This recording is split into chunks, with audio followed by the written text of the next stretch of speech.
заман көріп тұрсыз ба? Менің номерім осы. Негізі инстаграмда тұрған номерім жазылып тұр ғой. Актив 8775 071 94 87. Есімім Руслан. Сіз сияқты мен де қазақтың баласымын деп пе? Жаным қазақ, жүрегім қазақ. Enrise компаниясының әріптесімін, партнерімін. Карьерный рост жайын бойынша менеджермін.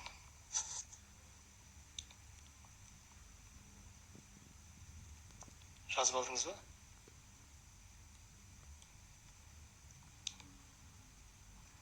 Түсінікті.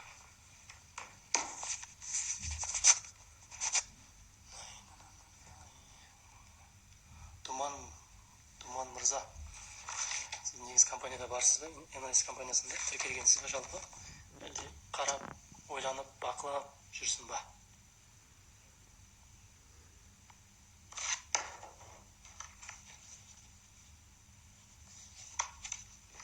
Міне, Enrise'тің журналы.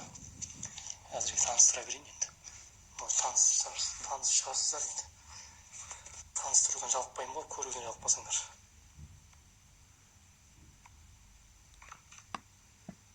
Қасымда бір адам болу керек еді, негізі ол болмай қалды, келмей қалды. Енді өзім түсірем енді. Өзім түсіріп. Enrise деген міне. Көрдіңіз ғой.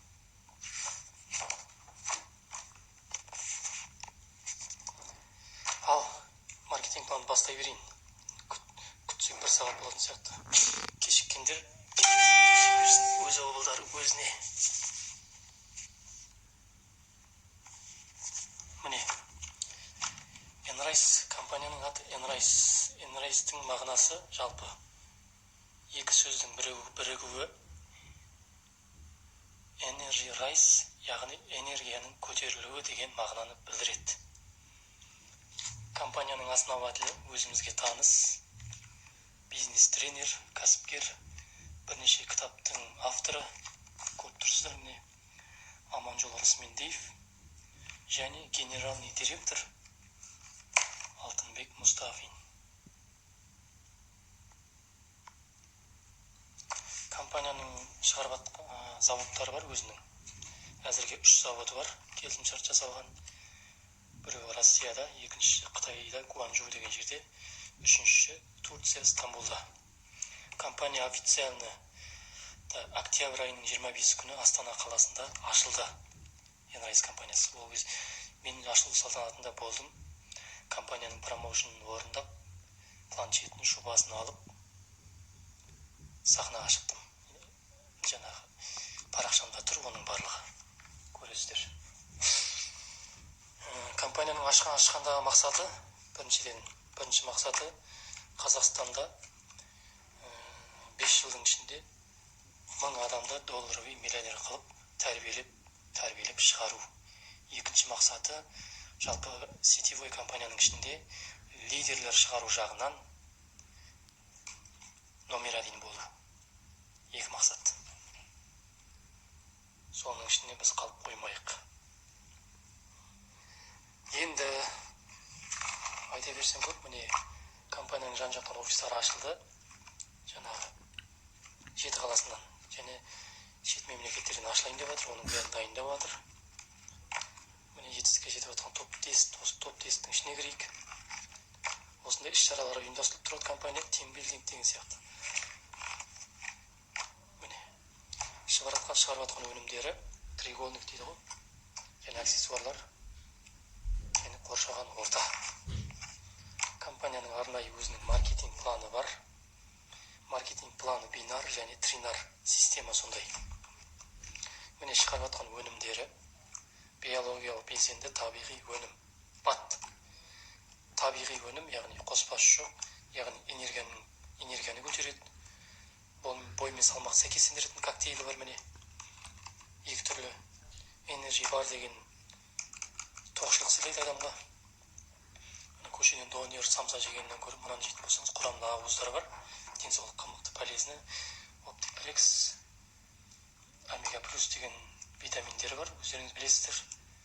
Денсаулыққа керекті өнім. Одан бөлек шығарып жатқан компанияның әзірге жүріп жатқан компанияның өнімдері, міне компанияның бренд сағаттары бар, бизнесмендер ұстайтын сапалы сағат. Сағат типінің ручкасы және сағаттар бар, мужской және женский. Энрайс деген жазуы бар, бренд. Және аксессуарлары бар, міне сумкалар, мужской портфель, женский сумка, таза кожа, былғары.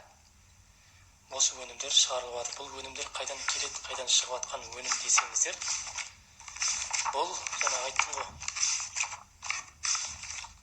Міне Москвадан келетін баттар, табиғи өнімдер.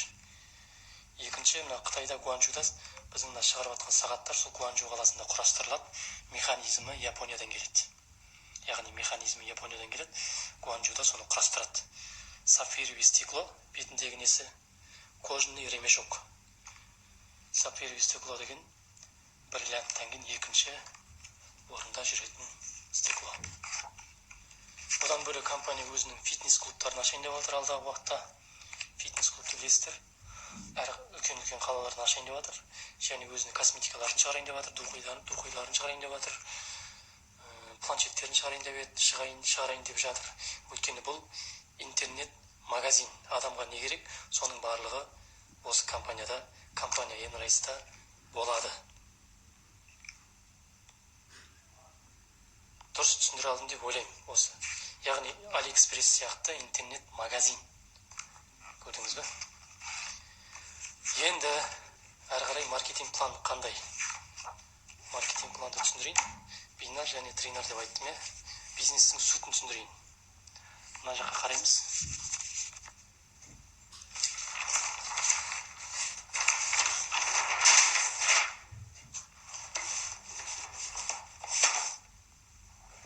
Так. Міне, көрініп тұр ғой, мен бәрін жазып қойғам.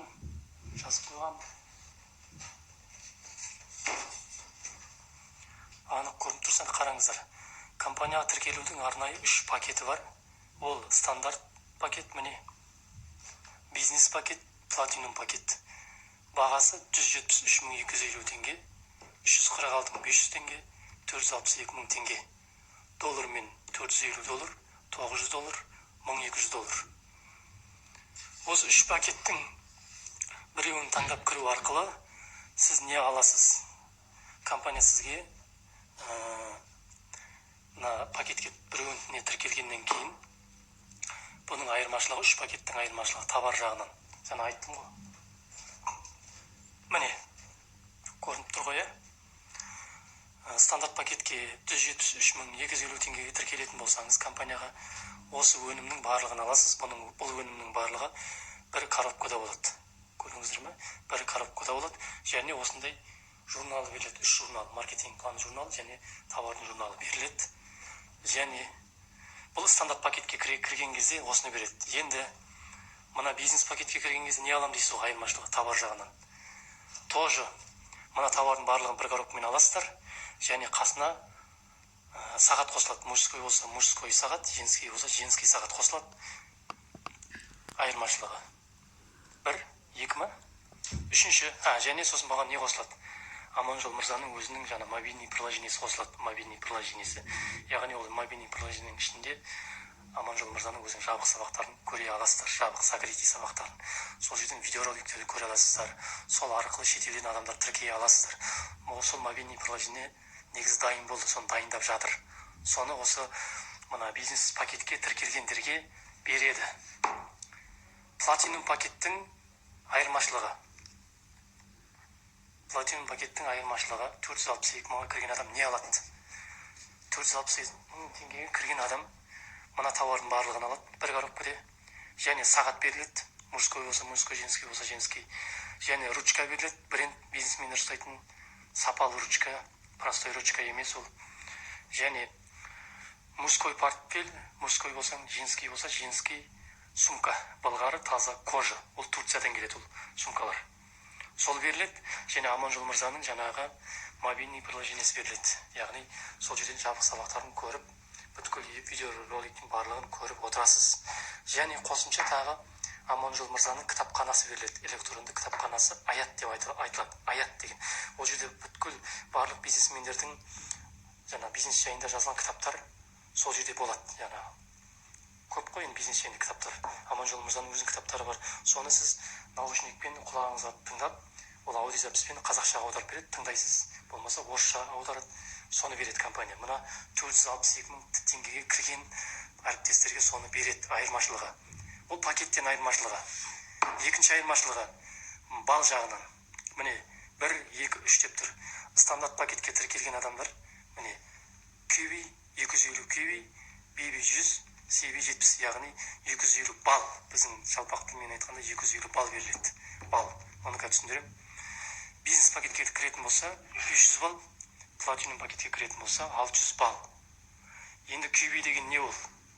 Мен сіздерге түсіндірейін. QB деген компанияның өзінің арнайы жаңағы маркетинг планы бар. Карьерный лестницасы бар. Сол бойынша өсуіне көмегін тигізетін бал, общий балдың атауы. BB деген ертең сіз командаңызға әріптестер тіркей бастаған кезде содан көретін табысыңыз, тіркеген үшін компанияның беретін табысы. CB деген тіркелгеннен кейін қолына товар алады ғой. Мына товарларды алады. Сол товар үшін, сол товардан беретін табыс. Екеуі бірге түседі. Компанияның бір BB-і, яғни бір бал $1 тең. Курс 385. Түсінікті ғой? Түсінікті деп ойлаймын. Әрқайым мыналарды мен әлде түсіндірем, әлде. Енді көріп тұрсыз. Сізге компания бір пакетті алып тіркелдіңіз. Өміріңізде бір-ақ рет ақшаны саласыз, қайта-қайта ақша салмайсыз. Бір-ақ рет тіркелдіңіз, товарыңызды алдыңыз. Түсінікті ғой? Енді компания сізге тағы не береді? Мынау не екенін түсіндірейін. Сізге компания тіркелгеннен кейін, товарыңызды алдағаннан кейін, компания сізге личный кабинет ашып береді.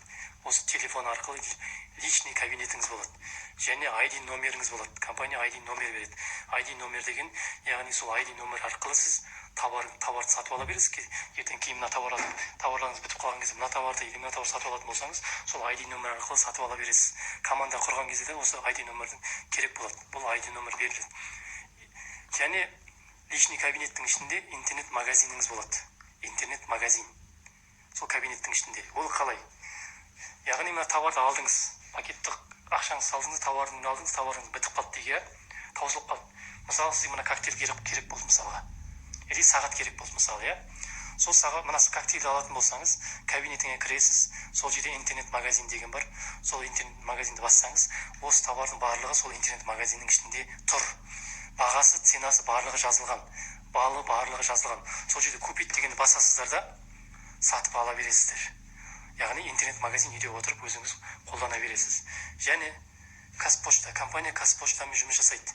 Яғни ертең команда құра бастаған кезде сіздердің личный кабинеттеріңізге ақша түсе бастайды. Сол ақшаны сіз кабинетіңізге кіріп, Қазпошта арқылы сіз Қазпошта карточка ашып аласыз, өзіңіз пошта кәдімгідей виза карта. Сол арқылы сіз кабинеттегі ақшаны карточкаңызға шығарып отырасыз. Түсінікті ме деп ойлаймын. Түсінікті ғой бұл жері? Түсіндіре алдым ба?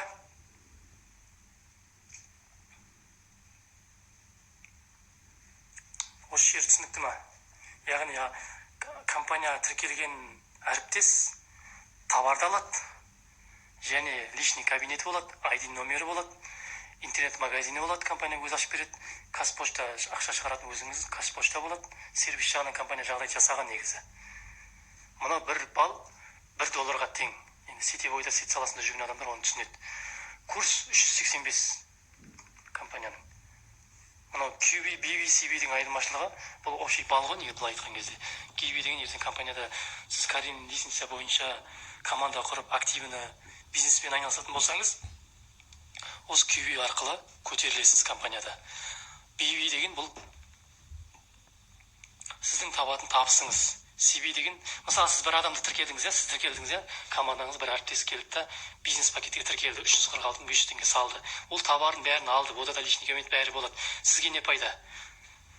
Сізге мына BB мен CB-дің ақшасы сіздің кабинетіңізге түседі. Неге?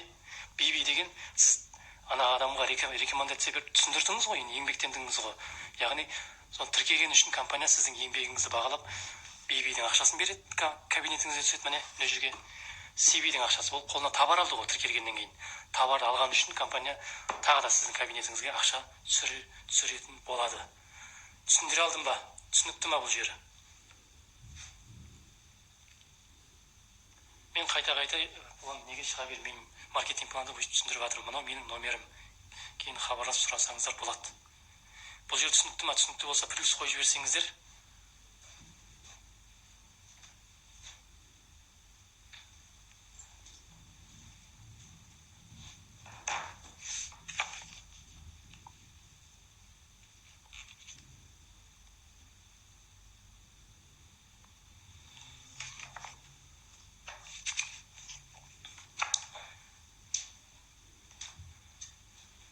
Енді әрі қарай түсіндірейін, әрі қарай. Бұл түсінікті.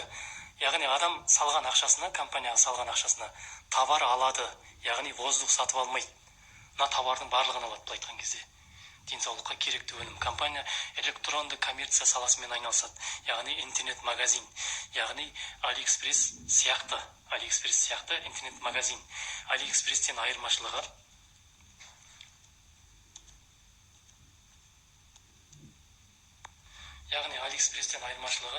Алиэкспресс білесіздер, ол да интернет-магазин, дүние жүзін жаулап отқан компания. Одан айырмашылығы, сіз Алиэкспресстен товар аласыз ғой, адамға барлық товар бар ғой. Ол жерде роботтар жұмыс жасайды ол жерде. Яғни сіздің сұрағыңызға роботтар жауап береді болды.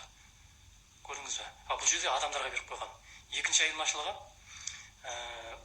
бұл жерде маркетинг план бар. Яғни адамдар келіп товарды қолдану арқылы компанияның карьерный лестница бойынша мол табыс таба алады. Ал Алиэкспрессте ол жоқ. Тек ол жерде продажамен айналысасыз, көбіне сол айырмашылық.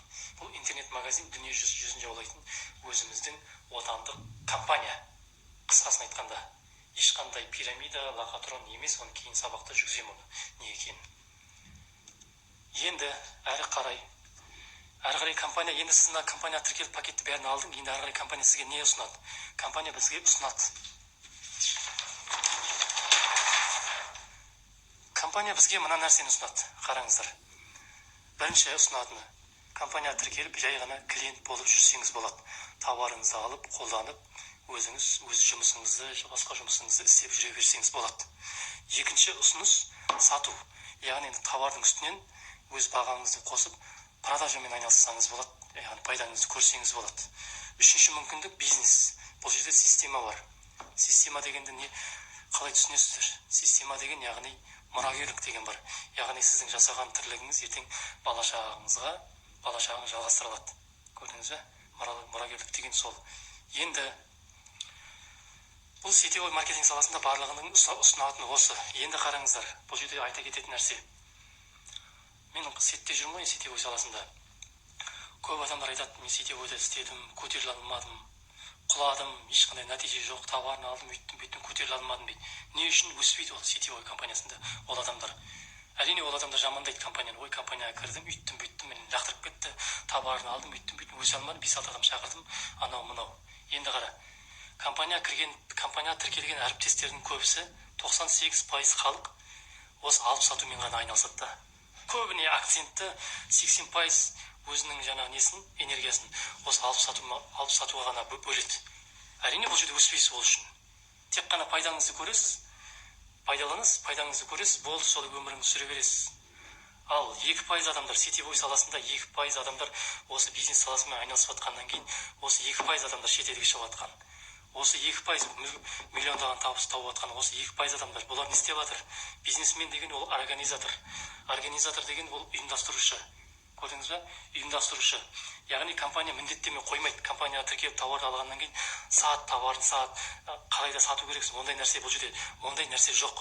Бұл жерде үшеумен айналысасыз ба? Біреумен айналысасыз ба? Екеумен айналысасыз ба? Или үшеумен айналысасыз ба? Оны өзіңіз білесіз. Айналыспасаңыз да өзіңіз білесіз. Компания сізге ештеңе демейді. Осыны дұрыстап түсініп алсаңыздар. Екінші, мұны 1-10-100-ді түсінбей жатқан шығарсыздар, иә? Сіздерге сұрақ, бір адам көп сата ма, 10 адам көп сата ма? Яғни, бір адам көп жұмыс істей ма, 10 адам көп жұмыс жасай ма? 10 адам көп сата ма, әлде 100 адам көп сата ма? Немесе 100 адам көп сата ма, 1000 адам көп сата ма? Сіздерге сұрақ, қайсысы? 10 адамның істеген бір адам істей ала ма? 100 адамның істеген 10 адам бір адам істей ала ма? 1000 адамның істеген 100 адам 10 адам істей ала ма? Әрине, менің ойымша жоқ. сіз 1 сағатта 1 минутта 10 точкада бола алмайсыз, дұрыс па? Енді мен бұны толықтай түсіндірейін. Организатор деп атып, ұйымдастыру арқылы. Бұл жерде сатудың екі түрі бар негізінде. Или физически сатасыз, яғни жаңа бар, біреуге бар, мынандай тауар бар, сатып ал деп сатасыз, пайдаңды көресіз, өзіңіз сатып аласыз. Болмаса баспен сатасыз, баспен. Яғни ұйымдастырасыз, баспен сатасыз. Қалай? Сіздің мақсатыңыз примерно жазып қойдым бұны. 1000 адамды ұйымдастыру сіздің мақсатыңыз. Ал кез келген бизнесмен ұйымдастырушы, кез келген бизнесмен организатор. Оны мен қалай түсіндірем? Мысалы, Магнум супермаркет, Магнумды білесіздер. Оның бір емес, бірнеше точкасы бар да, бірақ бастығы біреу. Бірақ оның продавецтері көп, клиенттері көп, кассирлері бар. Ол не істеді? Келді да ұйымдастырды солардың барлығын. Бірақ басшысы ол шетелде демалып, рақаттанып жүр. Көрдіңіз бе? Сол сияқты бұл жерде де. Сіздің мақсат соны ұйымдастыру. Көрдіңіз бе? Енді мен арғай тағы да түсіндірейін. Мынау сіз дейік. Мынау сіз компанияға тіркелдіңіз, тауардың бәрін алдыңыз. Мынау сіз компанияға адамды не үшін шақырасыз? Не үшін команда құрасыз? Яғни компания бізге айтады, компания бізге тіркелгеннен бізге айтады. Өзіңіз келіп, тауарыңызды қолданып, айналаңыздағы адамдарға айтып, реклама жасап, өзіңіздің командаңызды құрып, табатын табысыңызды осы компаниядан табыңыз деп бізге компания ұсыныс жасайды былай айтқан кезде. Өз командаңды құр дейді компания былай айтқан кезде, бір сөзбен айтқан кезде. Енді қалай? Сіз келдіңіз, тіркелдіңіз, компанияға тіркелдіңіз. Компанияға тіркеліп жатсыз адамдар, таныстарыңа, туыстарыңа айтып жатсыз. Мына пакетке тіркеліп жатыр, дұрыс па? Әркім өз тауарларын алып жатыр. Енді қара. Екінші, сіз адамдар шақырып тастадыңыз. Мысалы 1, 2, 3, 12 адам шақырдыңыз мысалға, компанияға. Өзің таныстарың бар, туыстарың бар, класстастар, группастарың бар. Шақырып жатсыз компанияға. Энрайста осындай компания, осындай бизнеспен осылай ақша тапсаңыз болады, тауарын қолдансаңыз болады, сатсаңыз болады деп айтасыз ғой, мысалы реклама жасайсыз. Офисқа шақырасыз, түсіндіресіз. Ол адамдар тіркеледі, мысалы сіздің командаңызға тіркеледі. Бәрі тіркелді. Барлығы тауарын алды. Жаңағыдай личный кабинеті барлығында бар. Енді мына адамның барлығы істеп кетпейді жұмыста. Мынаның барлығы істеп кетпейді. Неге?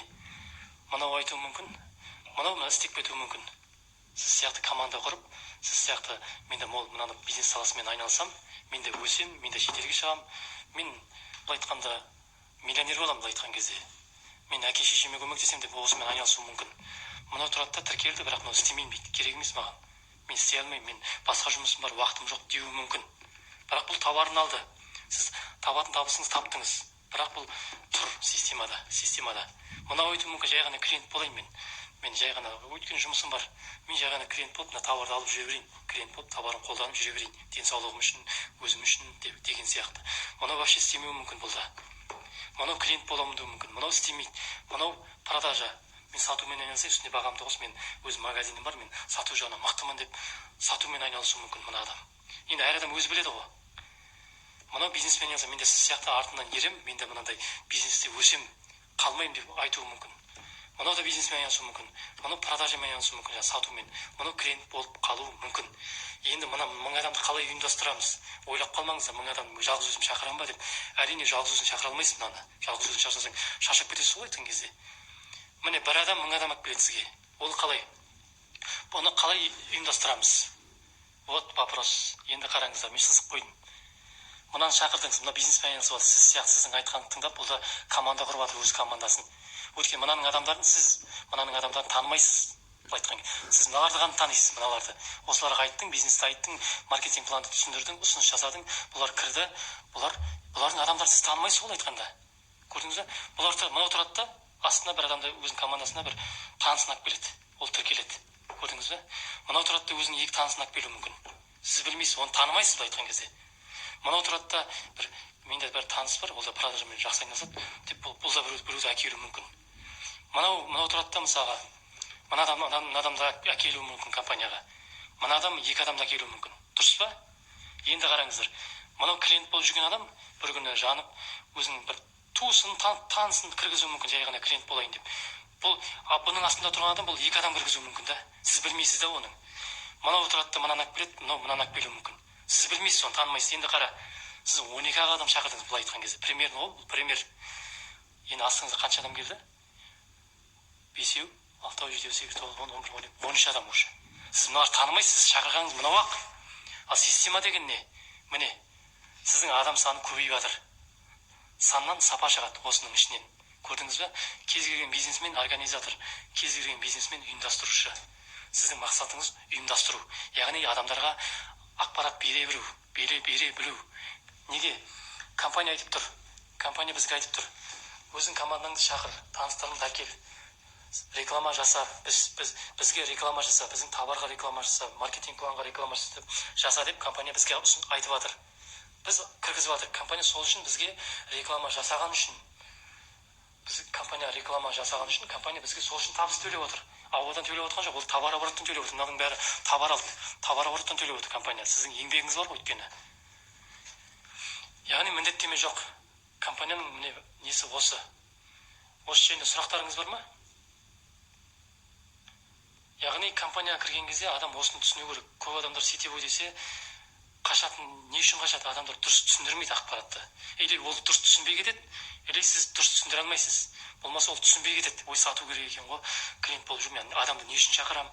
Не үшін? Сіз адам шақырмасаңыз, сіз біреудің командасында жұмыс жасайсыз бұл айтқан кезде.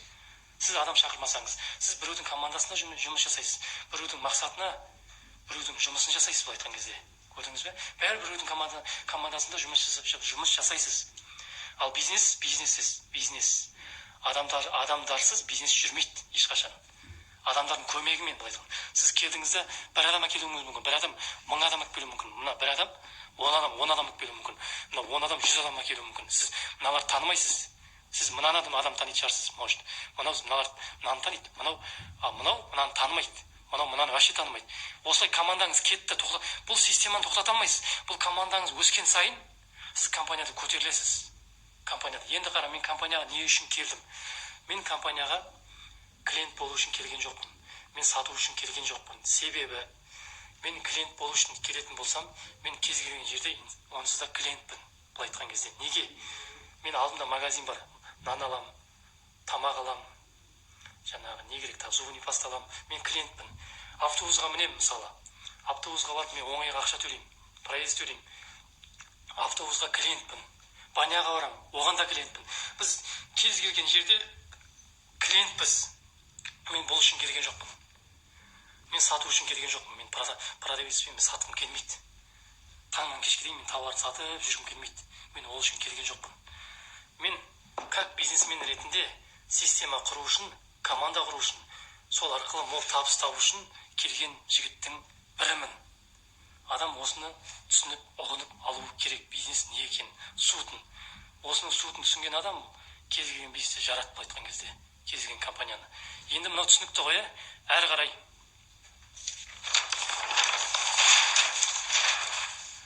Әрі қарай не қараңыздар. Компанияның өзінің, қазір мына жерден көрсетейінші. Так, компанияның өзінің маркетинг планы бар, міне карьерный лестницасы бар, карьерный рост. Сіз компанияға кірген кезде клиент деген дәрежеде боласыз. Әрі қарай партнер, менеджер, старший кете береді бұл айтқан кезде. Өзінің беретін сыйлықтары бар, машинасы керек. Оны мен былай жазып қойғам. Өзіміз үшін керек та бұл, өзіміз үшін. Компанияда клиентсіз.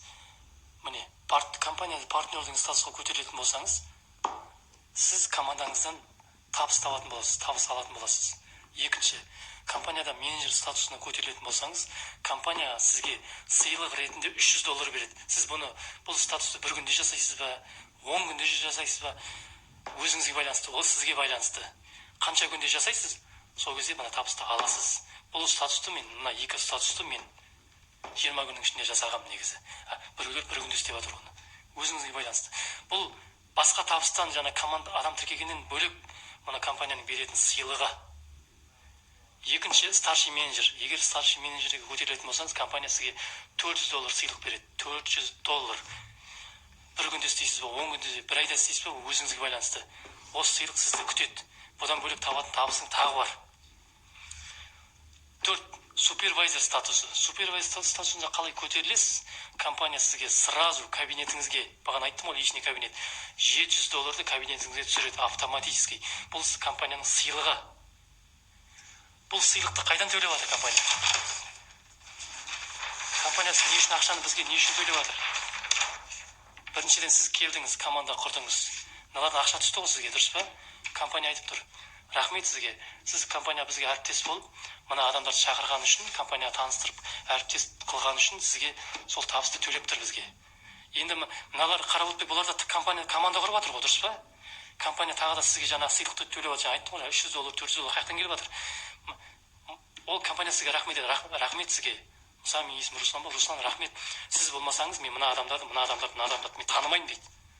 Мыналарды мүлдем танымаймын дейді. Сол үшін де мен сізге мына сыйлықтарды беруге мен дайынмын дейді. Көрдіңіз бе? Компания ақшаны қайдан төлеп отқанын. Енді қара, компания супервайзер статусына жеттіңіз. $700 сыйлық түсті. Бұдан бөлек не береді компания? Осы жерден бастап,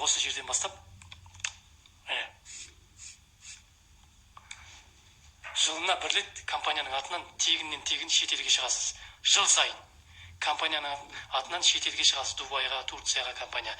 Осы жерге жеткен. Көрдіңіз бе? Компания біздің еңбегімізді бағалап жатыр. Бағалайды деген сөз. Көрдіңіздер ме? $700 сыйлығыңызды аласыз. Еще шетелге шығасыз жыл сайын. Және бұдан бөлек табысыңыз бар. Ана командадан түсетін табыс бар. Жаңа реферальный бонус бар, бұл айтқан кезде. Бонус тағы бар. Көрдіңіз бе? Енді қазір исполнительный директор статусына көтерілетін болсаңыз, компания сізге $2500 сыйлық береді, және шетелге жібереді. Қасыңызға бір адамды тегін алып кете аласыз. Осы жерден бастап. Осылай көтеріле бересіз. Директор болсаңыз $3000 сыйлық береді. Тоже сыйлық мына жерден супервайзер статусынан төмен жоғары жыл сайын шетелге барасыз. Қасыңызға бір адамды тегін алып бара аласыз.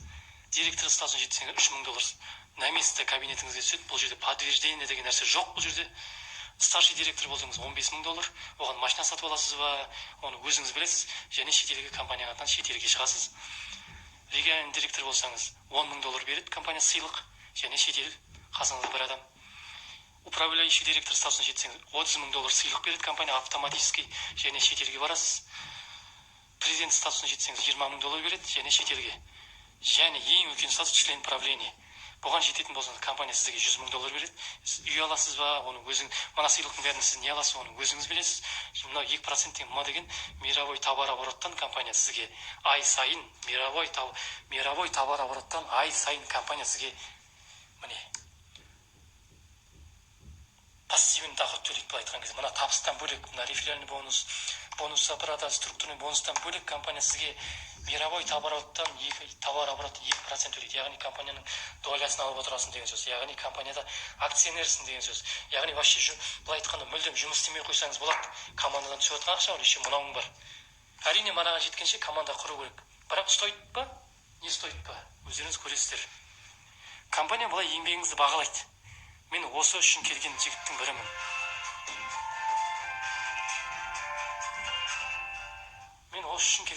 бірімін. Көрдіңіз ба? Алло? Қалыңыз қалай? Мен қазір қолым тимейді, звондаймын өзім. Сосын қараңыз. Мұна мен осы үшін келген жігіттің бірімін, осы компанияға. Көрдіңіздер ме? Сіздер не үшін келдіңіздер? Вопрос. Клиент болу үшін келдіңіздер ме? Әлде продавец болып үшін келдіңіздер ме? Әлде мен сияқты команда құрып бизнеспен айналысу үшін келдіңіздер ме? Вопрос сол. Мына қайсы үшін келдіңіздер?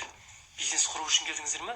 Әрине осы бизнес команда құратын болсаңыздар, жаңағы айтқан сыйлықтың барлығын алатын боласыздар. Ал мына екеуін болатын болсаңыздар, онда жетпейсіздер жетістікке. Ашығын айтайын.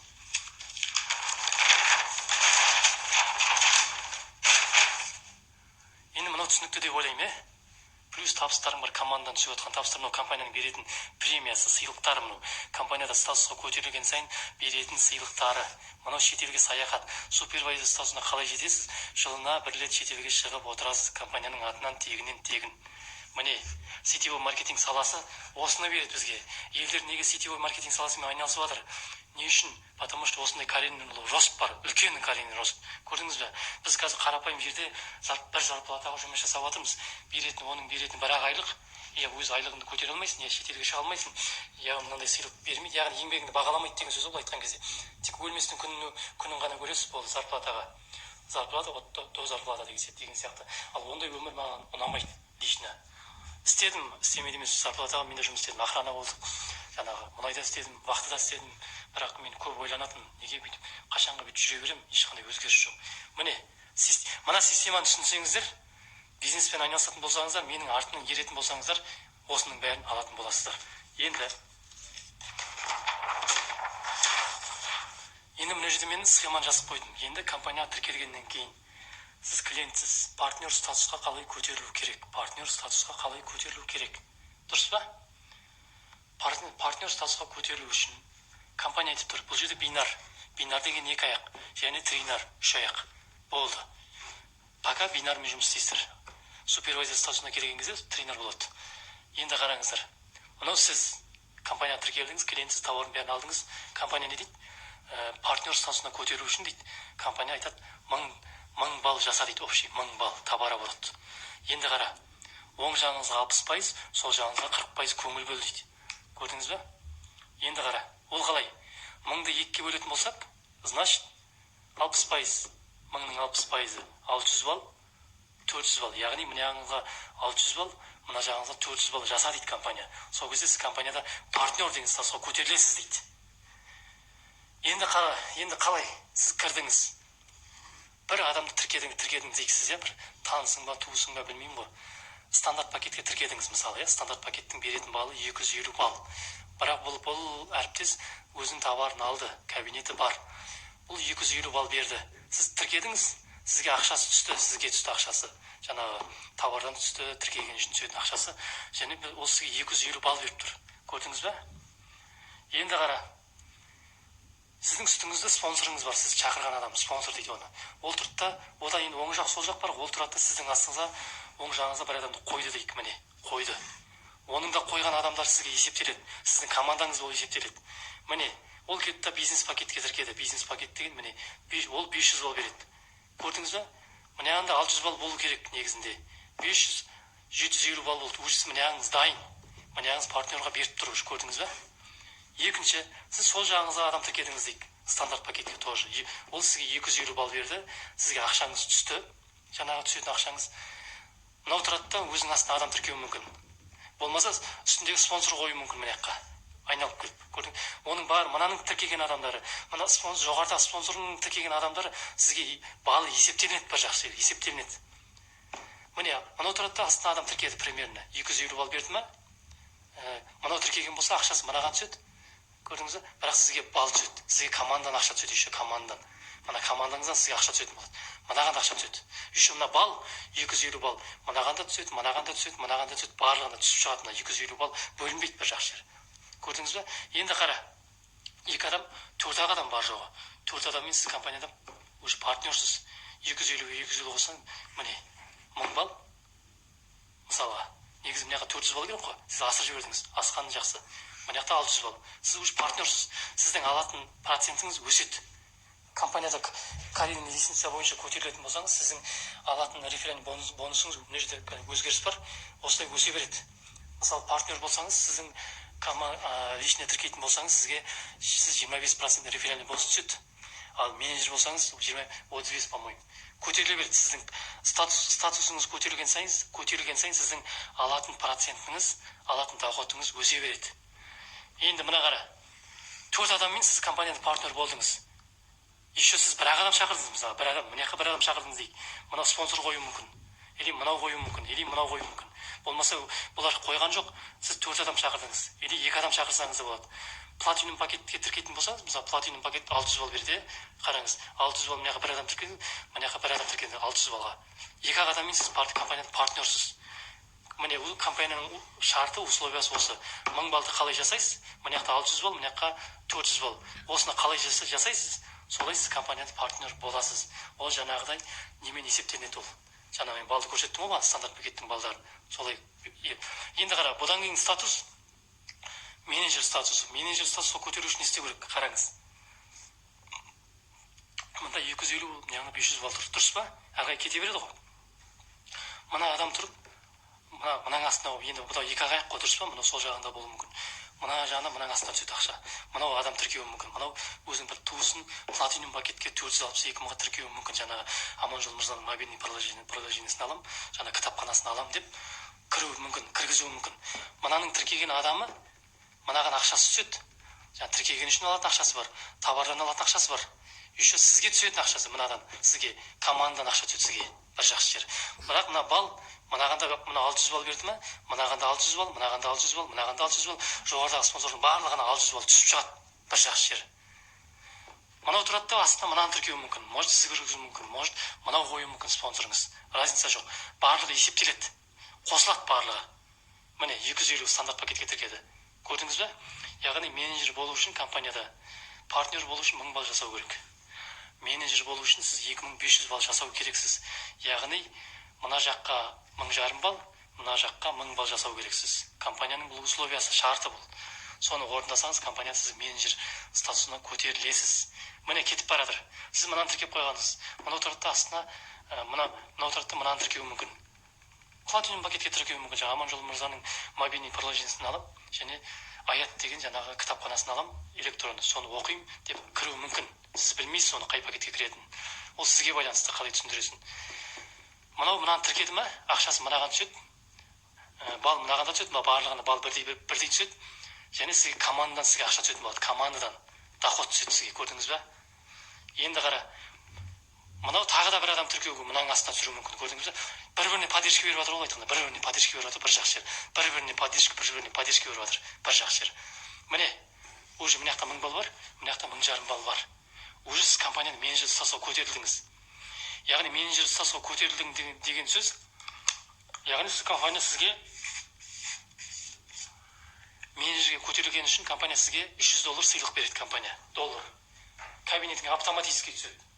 Осыны қалай орындайсыз, солай түседі. Мен пример келтірдім осылай. Көрдіңіз бе? Қалай маркетинг планы керемет. Яғни жоғарыдағы спонсорыңыз мына жаққа да адам қоя алады, ол көрдіңіз бе? Мынау да мына жаққа, мынау да мына жаққа, мынау мына жаққа қоя алады, көрдіңіз бе? Оның барлық балы есептелінеді мынаған, барлығына кетеді. Мынау мына жаққа қойып тіркеп жатыр ма міне? Сіздің астыңызда ғой барлығы. Міне. Мына бал, мынағанда 500 балл, мынағанда 500 балл, мынағанда 500 балл, мынағанда 500 балл, мынағанда 500 балл, жоғарысындағы да 500 балл кете береді. Бір жақсы жер бал. Еще ақша барлығы. Мысалы, енді екінші ұнағаны, сіз компанияның партнер статусқа көтерілдіңіз. Сіз 2 адам тіркедіңіз, сіз бірақ басқа жұмыс жасап жатсың, қосымша. Партнер болып тұрсыз. Бірақ одан басқа, мына екеуінен басқа адам шақырған жоқсыз ма? Бірақ партнер болдыңыз. Жоғарыдағы спонсор жұмыс жасап жатыр жаңағы доходты алу үшін. Мынау тұрады сіздің оң жағыңызға бір адамды қояды мысалға. Қойды. Ақшасы мынаның ақшасы BBCB деген доходы ғой. Ақшасы мынаған түсті ма? Сізге де сол үшін мынаның тіркеген адамынан да сізге компания сізге ақша төлейді. Ойлашы, сіз мына адамды танымайсыз. Мына адамды, мына спонсорын тіркеп тұр, былай айтқан кезде, анау аяқтан келіпті. Бірақ сол мынадан да сізге ақша түседі, компания сізге ақша төлейді. CB дейді. Товардан түседі ақша, сізге түседі ақша. Мынаған да түседі, мынаған түседі. Мына партнер болса мынаған да түседі. Яғни бұл жерде былай ғой система. Келген адам, компанияға тіркелген адамның мақсаты, міндеті. Компанияға тіркелген адамның міндеті, әріптестің міндеті компанияда бұл партнер статусқа көтерілу керек. Қалай партнер статусына көтеріледі? Старший менеджер кете береді ғой. Қалай партнер статусқа көтерілесіз? Сіз адам шақырмасаңыз да, жоғарыдағы адамдар адам қоя бастайды, астыңызда қоя бастайды ғой. Мынау қойды мысалы, сізге де ақша түседі сол үшін. Сіз адам тіркемесеңіз де. Енді бір қызығы, ол қойды. Мынау сіздің личныйыңыз мысалы, мынау да ертең астына адам тіркейтін болса, сіз партнерсіз, мынадан сізге командадан ақша түсетін болады. Мынау мысалы спонсорын қойды ғой мысалға, мынау ертең тұрады да астына мына адамды тіркеуі мүмкін. Мынадан да сізге ақша түсетін болады. Тупо сізге мынадан да ақша түсетін болады сізге. Сіз түк істемесеңіз де, түк ештеңе жасамасаңыз да, мынадан да сізге ақша түседі, былай айтқанда, компания төлейді. Көрдіңіз ба, компанияның мүмкіндігі қандай керемет. Осыны біреулер бағалайды, біреулер бағаламайды, біреулер сенеді, біреулер сенбейді. Міне мұны жай ғана мен менеджерға дейін ғана айтып тұрмын, әрі қарай айта берсем кете береді. Көрдіңіздер ме? Бір жақсы жеріңіз, үстіндегі спонсордың тіркеген адамнан да сіз доход табасыз. Еще мына адам тіркеді, сіз мына адамды сіз танымайсыз, дұрыс па, мына адамды? Мынаның адамы негізінде. Мынау келді, былай келді, сол жаңағы адам қойды, 250 балл түсті ма? 250 балл мынаған да бәріне түседі 250 балл. Мынаған бірақ екі доходтың мынаған түседі, мынадан да сізге доход түседі, былай айтқан, ақша түседі сізге, былай айтқан кезде. CB-дің ақшасы түседі, еще сізге балл береді. Бір жақсы жері. Бірақ мына компанияға тіркелген әріптестің міндеті компанияда партнердің статусқа көтерілу керек, жоқ деген кезде. Еще процент өседі. Компанияның менеджер статусқа көтерілсеңіз, процентіңіз өседі. Мына жерде 25%, по-моему, шатаспасам. Мына жерде 35%. Старший менеджер болсаң, одан да келіп көтеріле бересіз айтқан кезде. Көрдіңіздер ме? Жазылады. Бұл жер түсінікті ғой сіздерге. Вот маркетинг планы осындай Enrise компаниясының. Мынандай маркетинг планда қалай жұмыс жасауға болмайды. Адам салған ақшасына товар алады, бір жақсы жері. Дұрыс па? Мен пример келтірдім осылай. Көрдіңіздер ме? Сұрақтарыңыз бар ма? Міне. Яғни компанияда партнер менеджерге көтерілген сайын сіздің компанияның беретін сыйлықтары және сіздің проценттеріңіз өседі, бір жақсы жері. Көрдіңіздер ме? Маркетинг план осындай. Супервайзер статусына жеттіңіз, сыйлығыңызды алдыңыз, әрі қарай тегін компанияның атынан шетелге шығып отырасыз.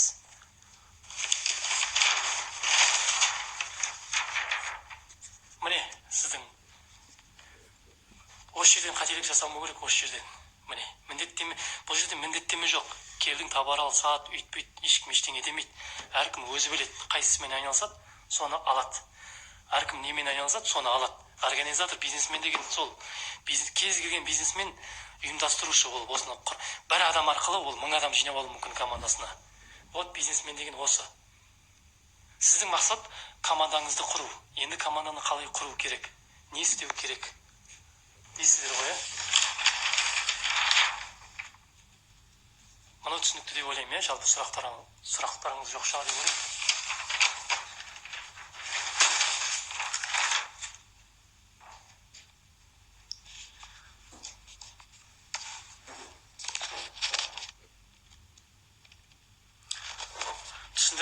Түсіндіре алдым деп ойлаймын, өз басым. Түсінген шығарсыз деп, сұрақтар қоймадыңыздар.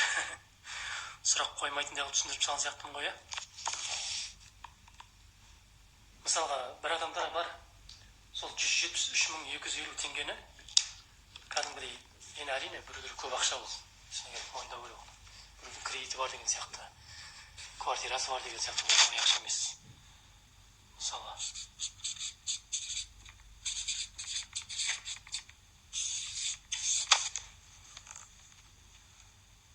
бірақ сізге ақшаңыз жетпей жатыр, күнде жұмыс жасап жатсыз, таңнан кешке дейін бір зарплатаға, мысалы. Бірақ ақшаңыз жетпейді, бірақ бизнеспен айналысқыңыз келеді, үлкен табыс тапқыңыз келеді, мысалы компанияда өскіңіз келеді. Адамдар келеді, тыңдайды, минималь сумма қанша тіркелу деді, мына 173.250 теңге десем шошиды, ойбай, мынандай ақша мен қайдан табамын? Бірақ ол ар жағындағы нәрсені көріп тұрған жоқ та, ар жағындағы жоғарыдағы нәрсені көріп тұрған жоқ та ол. Мына ақша арқылы ол, білесіз бе? Ол миллиондаған табыс табады да, ол миллиондаған табыс жатқанын білмейді да, ар жағында. Ар жағында қаншама система жатқанын білмейді да. Адамдар мынаны ғана көреді да, ой, мынау көп ақша. Еще мына салған ақшасына адам, жаңа әріптес, еще товар алады, воздух сатып алмайды, ол товар алып тұр ғой. Еще жаңа мүмкіндікті алып тұр, жаңа мүмкіндік кабинеті бар, барлығы бар. Мына шетелдің барлығын, шетел мына 173.250 теңгемен компания мынаның барлығын төлейді. Мынаның барлығына қол жеткізе аласыз. Оның барлығы тек қана өзіңізге байланысты, тікелей. Тікелей ол өзіңізге байланысты, айтқан кезде оның барлығы. Ашығын айту керек. Стоит или не стоит маркетинг план? Өміріңізде бір-ақ рет салады. Адам деген ақшаны өмірінде бір-ақ рет салады. Мысалы, сол ақша кетіп жатыр, 173.000 деген не ол? Мысалға, ай сайын квартира төлеп алсын, кредит төлеп алсын, ішіп жеуің бар, мысалы. Идейнісің бар. Қачу төлеп жатсыз ол айтқан кезде. Тойға барып жатсыз, мысалға. Киім алып жатсыз деген сияқты, сол ғой. 25 секунд қалды, қазір бітеді. Ары қарай енді сабақ көреміз, платный болуы мүмкін ары қарай. Адам басына 5000 теңге мен өткіземін осылай. Әртүрлі темада, бұдан кейін басқа темада, басқа компания жайында. Рахмет, тағы да кіруім да мүмкін, кіре алсам, прямо эфирге кіре алмасам, онда ертең жалғасы. Хорошо? Аман болыңыздар.